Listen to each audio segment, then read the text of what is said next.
Snow was falling so heavily that night, it almost looked like the sky was shattering in silence. In the middle of a mountain road in Wyoming, surrounded by forests that whispered with the wind, a small log cabin stood alone, its windows glowing faintly against the blizzard. Inside, a young single mother named Emily held her daughter close as the storm howled outside. She had chosen the solitude after her husband's passing, hoping the wilderness would help her rebuild her spirit and keep little Grace, her 6-year-old, safe from the noise of a world that had taken too much. But nothing could have prepared her for what was about to knock on her door that night. The pounding came suddenly, deep, heavy knocks that echoed like thunder against the wood. Emily froze. Her cabin was miles from town, and no one ever came this far, especially not during a snowstorm. She glanced out the frosted window and gasped. Through the swirl of snow, headlights shimmered faintly. Dozens of shadowy figures moved toward her porch, men in black leather jackets, their clothes crusted with ice. The sound of motorcycles idling in the distance sent a chill down her spine. For a moment, her heart raced with fear. Stories about bikers were rarely gentle ones.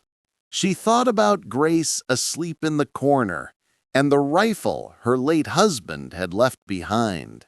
But then she looked closer. The men weren't shouting or breaking in. They were shivering, soaked to the bone, their faces etched with exhaustion and cold. One of them, older, with a gray beard and eyes that looked both fierce and weary, stepped forward. He looked like he'd carried a lifetime of storms inside him. Before we go deeper into this story, if you believe in the power of human connection, if you believe that true kindness can be found in the most unexpected places, then please take a moment to like this video, subscribe to Third Person View, and share it with someone who needs to believe in the goodness of strangers today. Your support helps us spread stories that inspire the world. Emily took a breath she hadn't realized she was holding and opened the door a crack. The warmth from inside spilled out, and for a brief second, she saw what the snow had done to him. Faces pale, lips trembling, leather frozen stiff.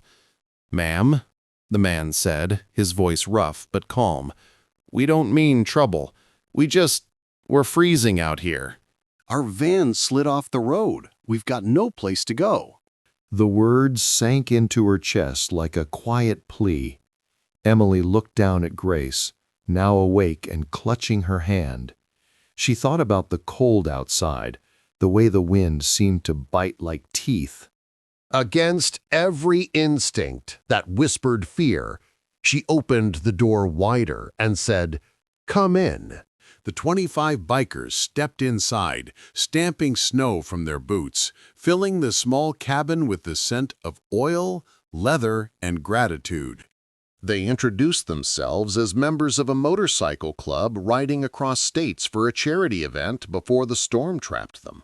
Emily worked quickly, boiling water, spreading blankets, pulling out what little food she had: canned soup, bread, and instant coffee. The men helped her without a word, stacking wood in the fireplace, melting snow for water, and even fixing a broken window pane that the storm had loosened. The cabin, once silent and lonely, filled with the strange harmony of survival. Strangers bound by the warmth of a single fire. Through the long night, Emily saw something she hadn't expected. These men, covered in tattoos and scars, treated Grace like a little sister, letting her sit near the fire. While one of them, a man named Andrew, carved her a tiny wooden bird from a stick he found outside. The leader, the man with gray hair named Robert, sat quietly in a chair near the door, eyes lost in the flames. Emily caught him looking at her sometimes, not with menace, but with something softer, like guilt or memory. When she offered him tea, he hesitated before taking it, whispering, "Thank you, ma'am." Most people wouldn't. Most people don't know what it's like to have nowhere to go, she replied softly. He looked at her then, as if those words had reached somewhere deep. By morning, the storm had calmed. The forest was still and silver under the dawn. Emily stepped outside to see the sky clearing, thinking her unexpected guests would soon leave. But what she saw next made her heart stop. Down the road, the deep hum of engines rose like thunder. Headlights, dozens of them, cut through the morning mist. Within minutes, nearly 200 motorcycles rolled into the clearing around her cabin, their riders dismounting in unison. The air trembled with power and silence. Emily turned to Robert, who stood beside her now, his breath steaming in the cold. "What's happening?" she whispered. He smiled faintly. "Word travels fast in our family," he said. When a woman lets in 25 of our brothers on a night like that, the rest of us don't forget. As the new arrivals formed a wide semicircle around the cabin, the roar of engines faded into stillness. One by one, the bikers removed their helmets and nodded toward Emily. Some carried boxes of supplies, others shovels and tools. Within an hour, they were repairing her roof, chopping wood, and filling her pantry. Robert approached her again, handing her an envelope. Inside was a simple note, written in rough handwriting. For Grace, so she never has to be cold again. Beneath it was a folded check, enough money to rebuild the cabin and send her daughter to school for years. Emily stood there speechless as the bikers, once feared and misunderstood, worked together like an army of kindness. She had sheltered them in a storm, and now, in their own way, they were sheltering her.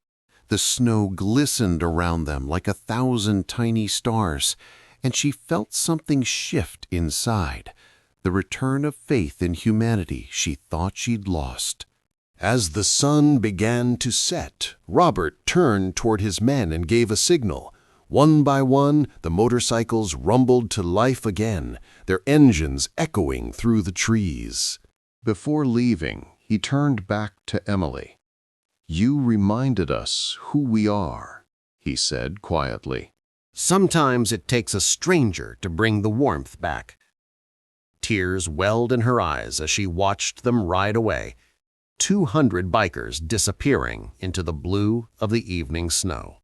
The cabin stood stronger than ever, glowing like a beacon in the cold.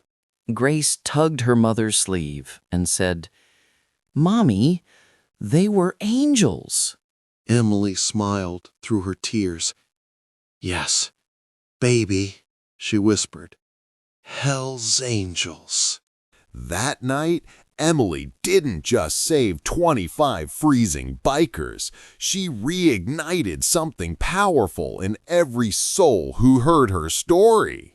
And sometimes the warmest light in the coldest storm comes from the heart brave enough to open its door.